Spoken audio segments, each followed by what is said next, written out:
Hi everybody! Today I will show you in a short live demo how to make a fast and easy backup and restore of OpenNebula with the backup software SEP Sesam. Stay tuned!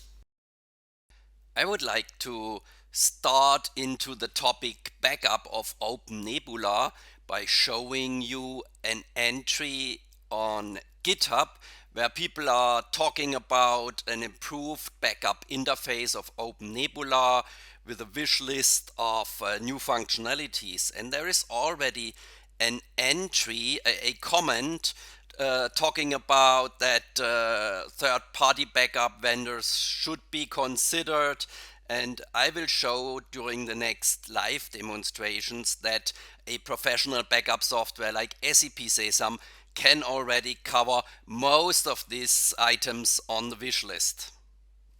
So now let's start with the restore of virtual machines. I have already opened our browser-based webUI, and you can see that there are a lot of task types available. It's always the same look and feel no matter which task type you select. In our case, we will select the OpenNebula task type, and it's available because there are backups available for restore. And then I can select this, click on next, and you can see this one is the OpenNebula management server, and here is a virtual machine where we have backups available. So let's select this one, the 16, and I can now select the save set, the specific backup, and we can go back in history a little bit. Let's take this one, click on next, and here you can see that we also can restore to another OpenNebula server. The name of the restored virtual machine will be specified after the restore from the system automatically. You cannot override a virtual machine. That's clear with OpenNebula. That's standard behavior. Click on next. Now we have additional options for the restore like starting the virtual machine after the restore, or we can set the log level if we need to. We can select the data store, and then we can click on next, use the defaults in this case, and now here's the overview of the restore options of this specific virtual machine. But what I would like to show you is the single file restore where we mount the backups, and therefore we need the advanced view. And here you can see restore, single file restore, click on next, select again this virtual machine, next, select again this specific save set, and now we can select the single file restore because we do not want to restore the complete virtual machine.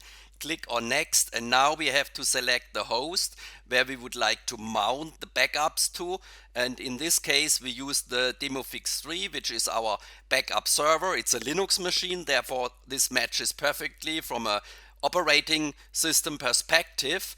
We use all the defaults for the mount path and so on. Now let's mount this one into the file system, and this will take a little bit. On the right side you can see all our restore options, and I have to say that it's really a long list of options all available for restore.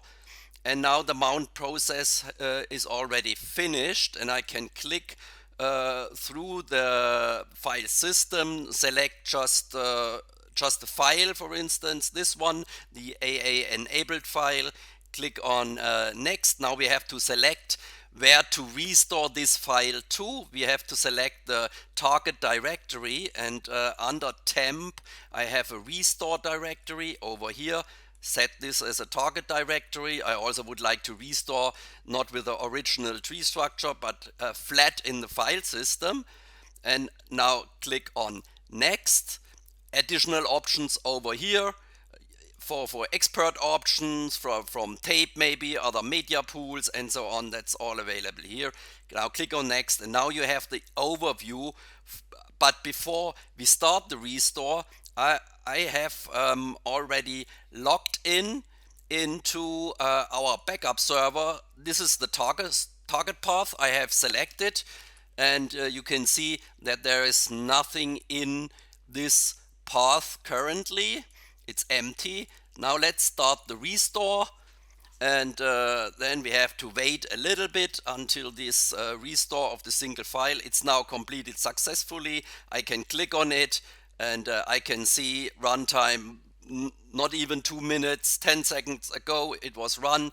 We can click on the main log and have a look at the complete log file. If there would have been errors, you could find it over here. You can send it to support. That's fairly easy to handle. And if I look over here, you can see that the file has been restored to this target directory. In the next section, I would like to show you how the backup works with SEP Sesam. I have already prepared again my browser, showing the webUI restore assistant and using this one as a starting point, because we can switch to our webUI with a dashboard where you can have an overview of the complete backup server, the licensing, statistics about successful backups and so on. And you can switch into the backups view, and here you can see that over the last 3 days there have been a lot of SAP backups and other backups, of course, and there have already been some OpenNebula backups, and from this web UI you can easily with these 3 dots click on the 3 dots and do an immediate start once again of the OpenNebula backup. You can switch to another media pool if you would like to, which will specify in fact the retention policy of your backup. We keep this one, click on next. Some additional follow-up events are possible, and checks for the execution. Let's start and close this one, and then we can refresh the screen, and now you can see there is a OpenNebula backup active. It's running. It will not take too long. On the right side you can have a look at our possible backup options, and I think a really cool topic is that with SEP Sesam you can detect new virtual machines, and when detecting new virtual machines you can specify policies so that for the new virtual machines tasks are created, backup tasks, and are automatically added to specific task groups, and so you can make sure that there are no backups and no VMs missed for the backup. It's always complete. That's kind of a security topic, definitely. Now I've refreshed the screen and you can see that this OpenNebula backup has been successful. You can once again drill down into the log file and look for errors, but this backup has been completed successfully. And in the last section I will talk about our configuration options. I will show you our graphical user interface, which you need for configuration of your environment and the backups, and you can go into the main selection. Here we have the tasks, and let's select tasks by clients. And in our demo environment we have several hypervisor installed for live demos, but we also have an OpenNebula environment. As you can see, there's the management server. If I click on properties, you can see that it's configured as being a OpenNebula server, which means this is the one where the one daemon is running, and there are several other options for other hypervisors as well. And if you would like to create a backup task for this environment, I click on new backup task, and here you see the selection of task types. It's a long list because it represents somehow our support matrix. You don't have to fill out all these entry fields. You can click on this little arrow, and then you can see all from this management server. And because there's an SEP client installed on this management server, you can see that there are also OpenNebula environment visible, but there are MySQL databases and so on. You could do backup of this kind of stuff as well. And now you could select just one virtual machine and then click OK, and then it selects the right task type. It proposes a name, and you see the source is the name of the virtual machine 20. Yeah, if you click OK, then this task would be created. This is the process how you can create just one single task. However, if you have a bigger environment, you can use our virtual machine browser, make a right click on the management server, and then click on, hold on a second, manage VM tasks over here, and then you have the complete environment, virtual environment in one dialog box. And you can see that there are three sections over here. The first section is all the virtual machines where we do not have a backup available. They are not secured. You see it at one view. In the second section, you have all the virtual machines where you have backups configured. Here you can see the names of the backups. Yeah, it's over here. You have seen it already in the configuration, or even in the webUI. You have seen the names of these tasks.